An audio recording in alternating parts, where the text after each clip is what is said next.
Hello friends, this is Rukaiya Ansari. स्वागत है आपका आपके अपने YouTube channel R K official पर। ये जो क्लास आपकी ले रहे हैं ये हमारे ऑल टीचिंग एग्ज़ाम के लिए बहुत इंपॉर्टेंट है। आप लोग देख रहे हो बच्चों, जो पेडागोगी अभी ऐड की गई है केवीएस के एग्ज़ाम में, ये हमारे आने वाले एग्ज़ाम में भी बहुत इंपॉर्टेंट है, क्योंकि हमारा सिलेबस चेंज होगा और उसमें पेडागोगी को ऐड किया जाएगा। तो क्यों ना हम अभी से तैयारी करना स्टार्ट कर दें और अपने टॉपिक को क्लियर करते जाएं। इस तरह से हमारी तैयारी भी होती रहेगी और हमारे टॉपिक भी क्लियर होते रहेंगे, और हम लोग आगे आने वाली वैकेंसी जो है उसमें हम लोग बहुत अच्छे से पार्टिसिपेट कर पाएंगे, कॉन्सेप्ट भी क्लियर होंगे। जिन बच्चों का अभी एग्ज़ाम है केवीएस का, उन बच्चों के लिए भी जो वीडियो है वो बहुत इंपॉर्टेंट है। आई होप आप लोग अच्छे होंगे, स्वस्थ होंगे, मस्त होंगे। चलिए हम अपना टॉपिक स्टार्ट करते हैं। इसी शुरुआत के साथ पॉजिटिव एनर्जी के साथ, माइंड में कोई भी नेगेटिव एनर्जी नहीं रखनी है। जो बच्चे स्ट्रेस है, एग्ज़ाम है, स्वाभाविक सी बात है कि जब एग्ज़ाम होता है तो माइंड में स्ट्रेस होता ही है, तो हमें उस स्ट्रेस को फ्री करके अपनी तैयारी को आगे बढ़ाते जाना है। तो चलिए स्टार्ट करते हैं। समस्या समाधान विधि कल मैंने पढ़ाई थी आपको। समस्या समाधान विधि के चरण क्या होते हैं, इसके चरण बताए गए आपको। सबसे पहला है समस्या को चुनना। सबसे पहले हमें समस्या को चुनना आवश्यक होता है कि बच्चा जो है उसके साथ समस्या क्या है। सबसे पहले बच्चे की समस्या को चुनना है हमें। फिर उसके बाद सबसे पहले समस्या को चुनना है, फिर समस्या से संबंधित जानकारी को संग्रहित करना। आज आपकी समस्या क्या है? अब ये समस्या तो नहीं है कि भैया पेंसिल मेरी किसी ने चुरा ली है, मेरे बैग से किताब गायब हो गई है। वास्तविक समस्या क्या है बच्चे की? बच्चा क्लास में क्यों नहीं बैठ रहा है, बच्चा क्लास में क्यों नहीं सीख पा रहा है, वो टीचर से क्यों नहीं कनेक्ट हो पा रहा है। तो सबसे पहले समस्या को चुनना। दूसरा है हमारा समस्या से संबंधित जानकारी को संग्रहित करना, मतलब जो भी जानकारी है उसको इकट्ठा करना कि समस्या जो है वो अभी किससे रिलेट कर रही है। तीसरा है हमारा समाधान की योजना बनाना। बच्चे से जो भी हमने कहा समस्या के सबसे पहले हमने चुना, उसके बाद समस्या से संबंधित जानकारी को हमने संग्रहित किया, इकट्ठा किया हमने जो भी जानकारी हमें मिली थी। उसके बाद समस्या की योजना बनाई हमने कि कौन कौन सी समस्या जो है वो इसका समाधान किस तरह किया जा सकता है। तो समस्या की योजना बनाना। चौथा पॉइंट है समाधानों का मूल्यांकन करना। जो भी हमने योजना बनाई कि इसका समाधान हमें किस तरह से करना है, उसके मूल्यांकन करना, क्या समाधान जो है वो हमने जो सॉल्यूशन निकाला वो सही भी है या नहीं। तो सबसे पहले सभी समाधानों का मूल्यांकन करना। जो भी आपके सामने समाधान आए उसकी योजना बनाई आपने, समाधानों का आपने क्या किया, मूल्यांकन किया कि ये समाधान जो है वो सही भी है या नहीं। समाधान को चुनना। अब जो भी आपने इतने 2-3 आपको सॉल्यूशन दिखाई दिए उसमें से एक समाधान को चुनना और उसका उपयोग करना समस्या के लिए, और फिर उसका परिणाम का मूल्यांकन करना। जो भी समाधान आपने चुना था उसको जो यूज़ किया, देखा कि हमारा समस्या जो है वो जो हमने समाधान चुना है क्या उससे उस हमारी समस्या का समाधान हो पा रहा है या नहीं। अगर हो पाया तो उस परिणाम का मूल्यांकन करना। फिर उसके बाद समस्या को पुनर्भाषित करना और उन पर प्रयोग करना। मतलब जो भी समस्या है, फिर अगर हमारा समाधान हो गया तो उसके बारे में पुनः विचार करेंगे, और अगर हम कह सकते हैं समस्या का समाधान नहीं हो पाया तो हम दोबारा विचार करके कोई नई योजना ढूंढकर अपनी समस्या का समाधान करेंगे। तो इस तरह समस्या समाधान विधि के चरण जो एग्जाम में पूछा जाता है हमेशा कि समस्या समाधान विधि का सबसे पहला चरण किसे माना जाता है।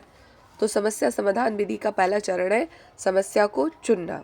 ठीक, उसके बाद हम कह सकते हैं जो लास्ट का चरण होगा वो होता है हमारा मूल्यांकन या समस्या समाधान को पुनर्भाषित करना। अब हम देखते हैं शिक्षण के स्तर। शिक्षण के 3 स्तर बताए गए हैं। मोस्टली जो हमारा शिक्षण है उसके कितने स्तर है? 3 स्तर है। स्मृति स्तर, अवबोध स्तर और चिंतनशील स्तर, या हम कह सकते हैं चिंतन व मनन स्तर। अच्छा, एक पॉइंट लिखा हुआ है मैंने कि शिक्षा क्या है, शिक्षा कला है या विज्ञान है। तो शिक्षा कला और विज्ञान दोनों ही है। हम शिक्षा का प्रयोग जो है हम कह सकते हैं टीएलएम बनाने में भी कर सकते हैं, हम कह सकते हैं उसको एक आर्ट के रूप में भी ले सकते हैं, और नई नई विधियों की खोज करते हैं। हमें पूर्ण सेंस की ओर, विश्लेषण से संश्लेषण की ओर, समस्या समाधान विधि, खोज विधि, तो ये सब क्या है? साइंस है, क्योंकि साइंस किस पर डिपेंड रहता है? खोज पर। तो हमारा जो शिक्षण है ये एक प्रकार की कला भी है और एक प्रकार का विज्ञान है। तो हमारा शिक्षण क्या है, कला भी है और विज्ञान भी है। क्योंकि पॉइंट पूछा जा सकता है एग्जाम में, इसलिए मैंने आपको इसमें ऐड करवाया। शिक्षण के कितने स्तर बताए गए, 3 स्तर।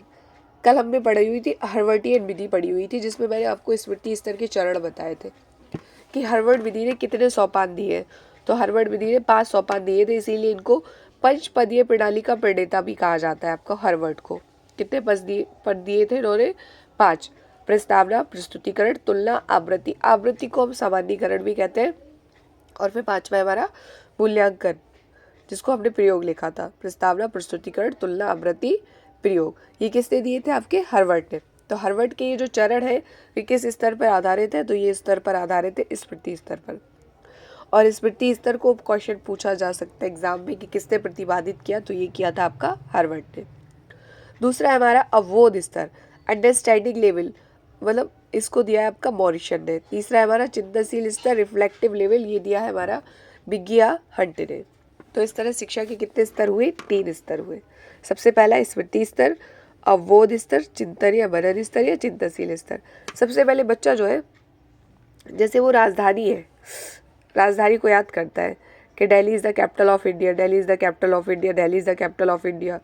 भारत की राजधानी जो है वो नई दिल्ली है, भारत की राजधानी नई दिल्ली है। अब वो इस तरह अब वो समझ आती है उसमें कि भारत की राजधानी क्या है। जब वो क्या के प्रश्न करने लगता है तो वो आ जाएगा हमारा अवबोध स्तर में। What is the capital of India, Bharat की राजधानी क्या है। तो वो जब क्या के प्रश्न करने लगेगा थोड़ी समझ आ जाएगी उसमें, तो वो कहेगा नई दिल्ली।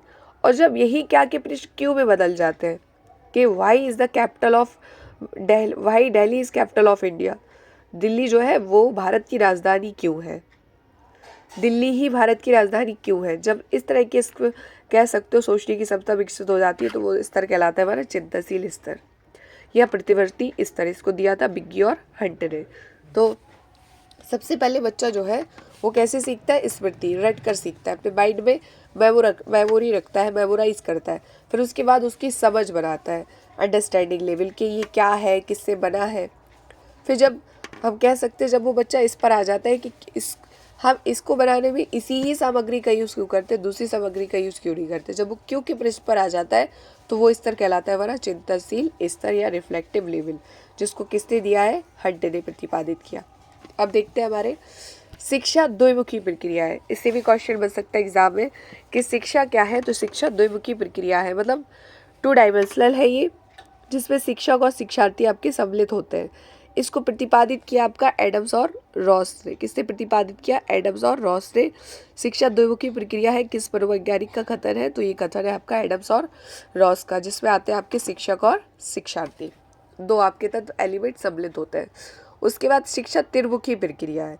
जो शिक्षा त्रिमुखी प्रक्रिया, इसको परिभाषित किया हमारा जॉन डीवी ने। इनको 3 डायमेंशनल बताया था। किसने, जॉन डीवी ने शिक्षा को कितने डायमेंशनल बताया, 3D के रूप में परिभाषित किया था।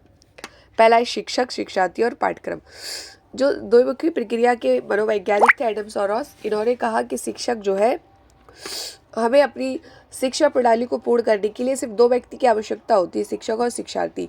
शिक्षार्थी को हमें ज्ञान देना होता है और शिक्षक ज्ञान देता है, तो बस 2 लोगों की आवश्यकता होती है। लेकिन जॉन डीवी ने कहा कि नहीं, शिक्षा की प्रक्रिया को चलाने के लिए हमें मध्यस्थचर की भी आवश्यकता होती है, पाठ्यक्रम की भी आवश्यकता पड़ेगी, क्योंकि हमें पता होना चाहिए हमें बच्चे को पढ़ाना क्या है और शिक्षक को पढ़ाना क्या और शिक्षार्थी को पढ़ना क्या है। तो बीच का काम कौन कर रहा है, वो कर रहा है हमारा पाठ्यक्रम। तो शिक्षा त्रिमुखी प्रक्रिया किसका कथन है, जॉन डीवी का, जिन्होंने 3 आपके चर बताए हैं, शिक्षक, शिक्षार्थी और पाठ्यक्रम। पाठ्यक्रम जो है ये मध्यस्थता का काम करता है, शिक्षक को क्या पढ़ाना है और शिक्षार्थी को क्या पढ़ना है, इस पर डिपेंड रहता है ये। चर भी एग्जाम में पूछे जाते हैं कि शिक्षक कौन सा चर है, तो शिक्षक जो है वो 3 चर होते हैं। अगर पूछा जाए कि शिक्षण के चर कितने होते हैं, तो शिक्षण के 3 चर होते हैं, शिक्षक, शिक्षार्थी और पाठ्यक्रम। और चर, शिक्षक को हम कहते हैं स्वतंत्र चर, शिक्षार्थी को कहते हैं हम आश्रित चर, और पाठ्यक्रम जो होता है वो होता है हमारा मध्यस्थ चर। शिक्षक क्या है, वो शिक्षार्थी को कह सकते हो स्वतंत्र है, उसे क्या बच्चे को पढ़ा रहे हैं पूरा स्वतंत्र है। शिक्षार्थी क्या है, वो शिक्षक पर आश्रित है।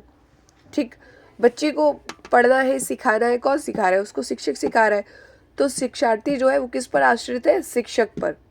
तो इसलिए शिक्षार्थी क्या हुआ? आश्रित चर हुआ। और शिक्षक क्या है? पूरी तरह स्वतंत्र है, उसे पढ़ाना है। ठीक है, क्या पढ़ाना है उस पर डिपेंड करता है, तो स्वतंत्र चर। पाठ्यक्रम क्या है? मध्यस्थता का काम करता है। अगर पाठ्यक्रम नहीं है तो शिक्षक और शिक्षार्थी के बीच का जो कम्युनिकेशन होगा वो किससे होगा? पता ही नहीं होगा कि बच्चे को पढ़ाना क्या है, और शिक्षार्थी को पता नहीं होगा कि हमें पढ़ना क्या है। तो इस तरह जो पाठ्यक्रम होता है मध्यस्थता का काम करता है, इसीलिए इसको मध्यस्थ चर कहा जाता है। ठीक है, अब देखते हैं हमारा बहुस्तरीय शिक्षण। बहुस्तरीय जो शिक्षण है, आजकल आप लोग विद्यालयों में देख रहे हो, स्पेशली ये जो समस्या है ये प्राथमिक विद्यालयों से संबंधित है, प्राइमरी विद्यालय से।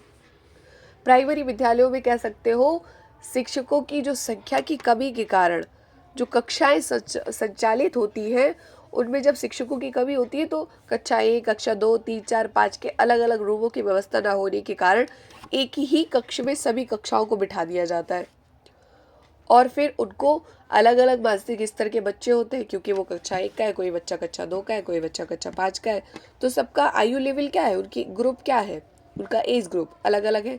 कोई 4 वर्ष का है, कोई 5 वर्ष का है, कोई 3 वर्ष का है, कोई 1 वर्ष का, कोई 2 वर्ष का है, कोई 6 वर्ष का है, कोई 7 वर्ष का है, कोई 8 वर्ष का है, कोई 9 वर्ष का है, कोई कक्षा 1 का बच्चा है, कोई कक्षा 2 का बच्चा है, कोई कक्षा 5 का बच्चा है।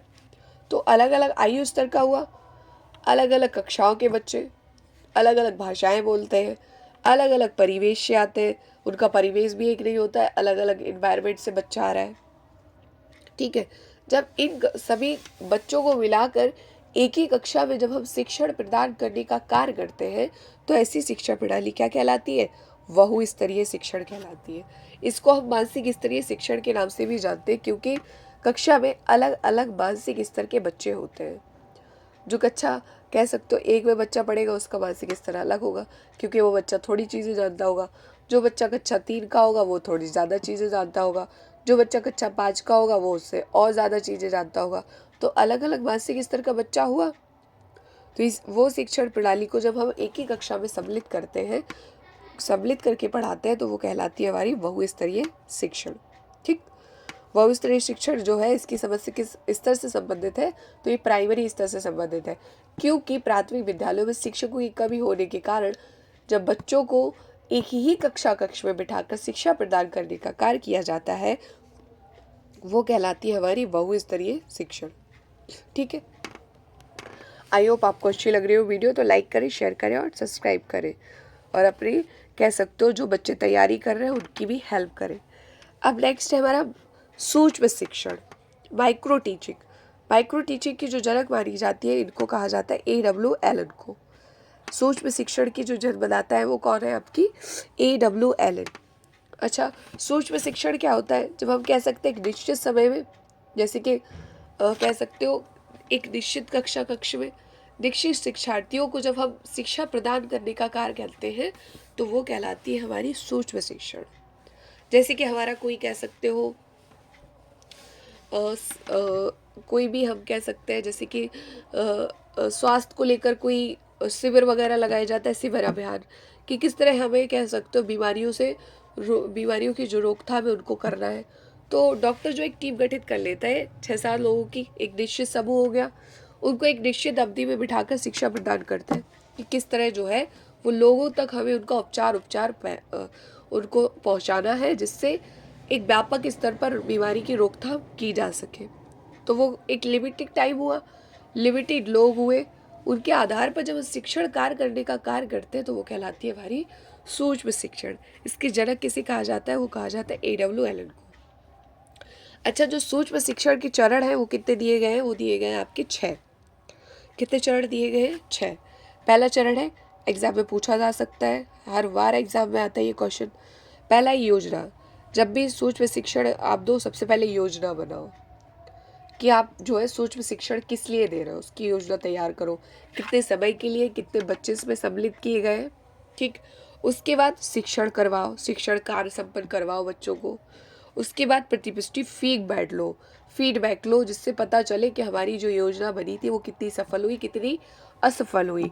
अगर असफल हुई तो पुनः योजना बनाइए, फिर पुनः शिक्षण दीजिए और फिर पुनः फीडबैक लीजिए, पुनः प्रतिपुष्टि कीजिए कि हमारी जो योजना है वो पहले की अपेक्षा अब कितनी ज़्यादा सक्सेसफुल हुई।